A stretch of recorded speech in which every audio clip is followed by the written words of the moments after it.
Assalamualaikum warahmatullahi wabarakatuh. Kumaha kabar baraya? Mudah-mudahan sehat.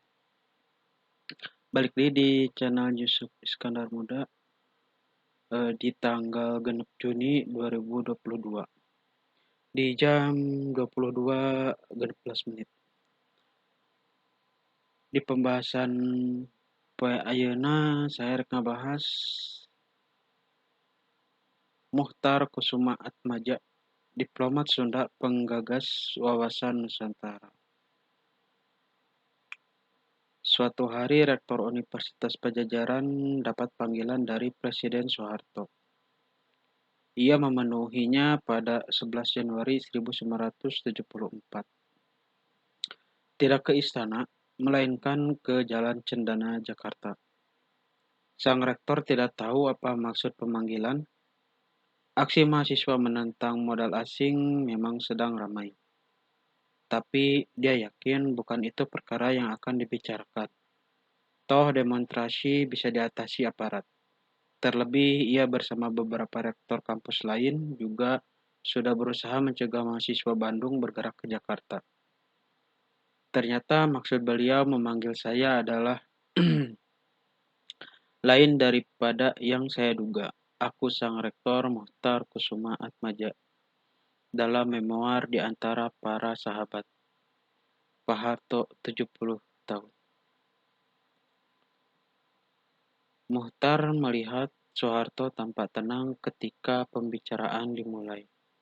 Dengan gaya bicara dan logat Jawa yang khas, Soeharto berkata, "Melihat ilmu pengetahuan dan keahlian yang saudara miliki di bidang hukum dan juga pribadi dan sikap yang pantas menjadi teladan dan memiliki pengalaman memimpin, maka berdasarkan pertimbangan-pertimbangan ini, kami, seandainya saudara bersedia, minta saudara untuk membantu kami melaksanakan pemerintahan di bidang hukum."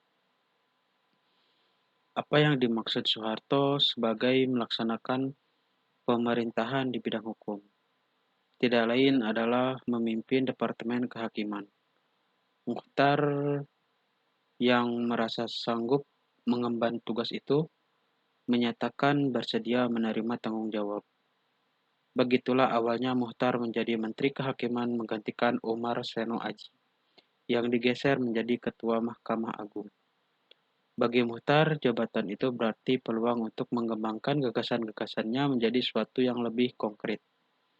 Salah satunya adalah perkara hukum laut yang selama ini masih belum sempurna.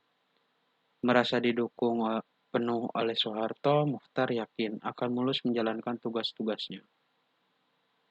Muchtar yang lulus di Fakultas Hukum Universitas Indonesia di tahun 1955 sangat meminati dan menggeluti betul hukum laut dan hukum internasional.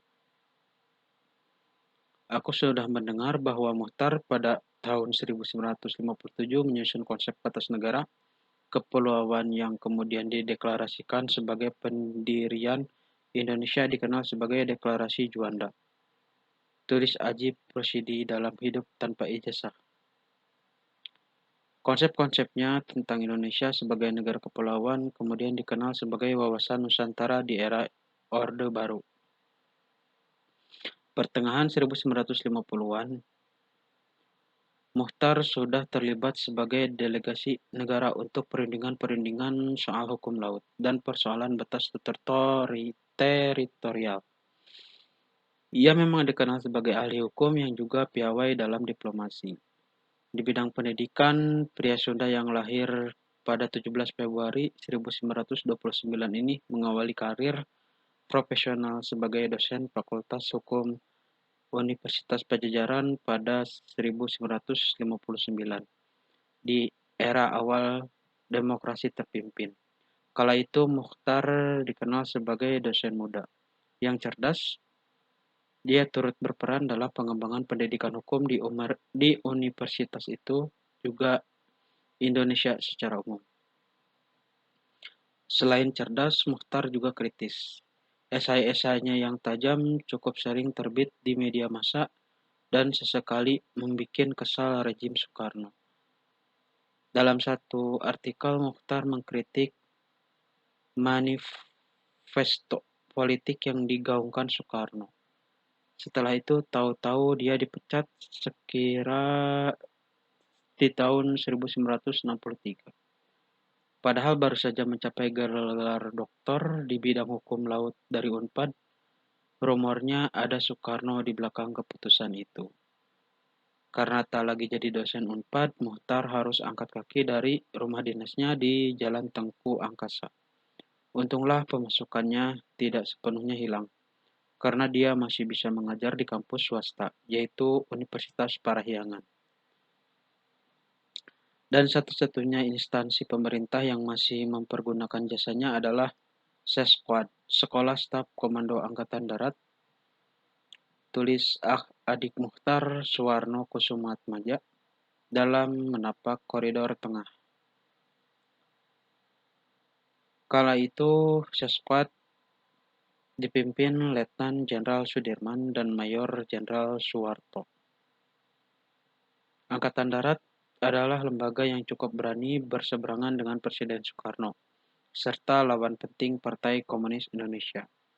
Gara-gara hubungan itu, seingat Suwarno, Muchtar agak dijauhi banyak orang. Selain mengajar, Muchtar juga membuka praktek pengacara. Dia berkantor di ruangan sederhana yang sebelumnya adalah garasi seorang kawan. Pekerjaan ini tidak berhasil karena dia nyaris tak punya klien. Untuk bertahan hidup, Muchtar terpaksa menjual satu persatu perabot rumah tangga.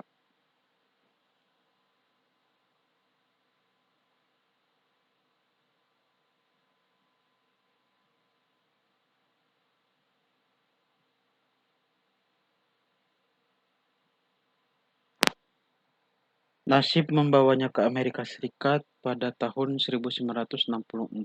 Ketika itu ia dapat beasiswa untuk sekolah tinggi.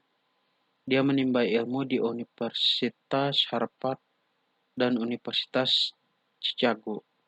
Menurut Suwarno, Muchtar bisa pergi dengan membawa paspor yang keluar berkat campur tangan Sesquad yang meyakinkan konsuler Departemen Luar Negeri.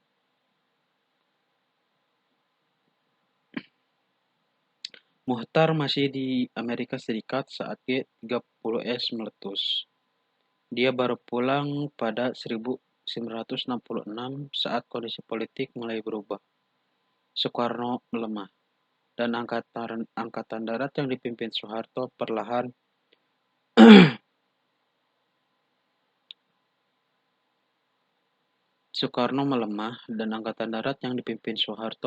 menegakkan Orde Baru.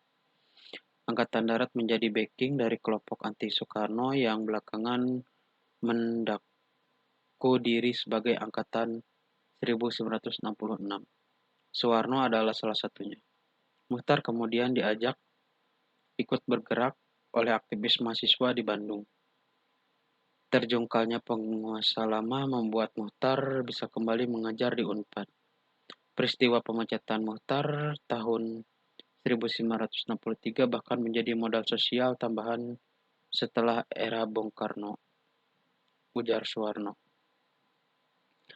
Karir akademik Muchtar meroket pada 1970. Muchtar diangkat sebagai guru besar dan kemudian dekan Fakultas Hukum. Dalam kurun 1973-1974, dia juga sempat menjadi rektor sebelum kemudian ditunjuk Soeharto sebagai menteri.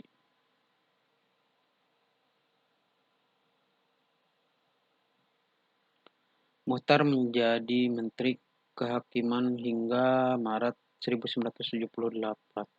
Setelah itu Soeharto kembali menunjuknya dalam kabinet, tapi dalam posisi baru sebagai Menteri Luar Negeri.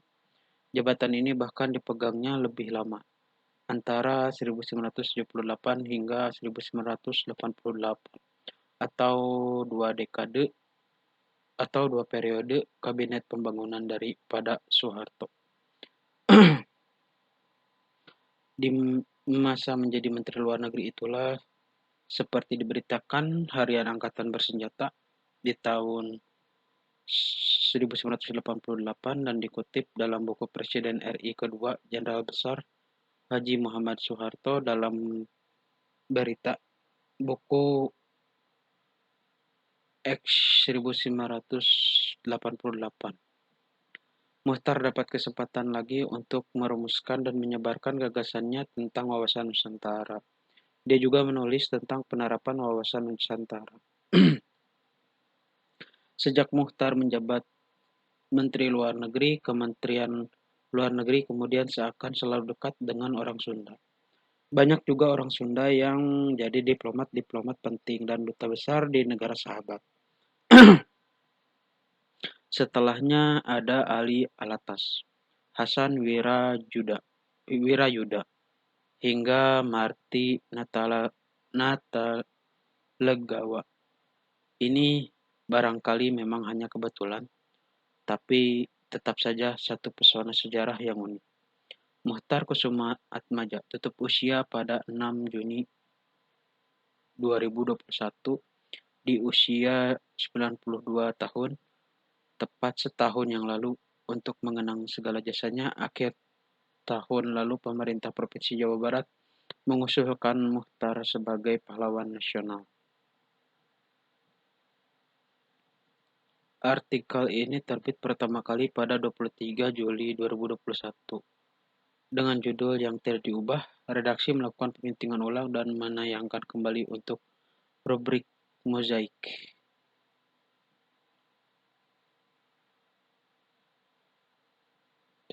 Penulis Patrick Matanasi, editor Fredrik Ajis Firdaus Tirto ID. Jigana sakitu wae baraya. Hatur nuhun geus menyimak. Tong hilap di like, di komen, di subrek. Wassalamualaikum warahmatullahi wabarakatuh.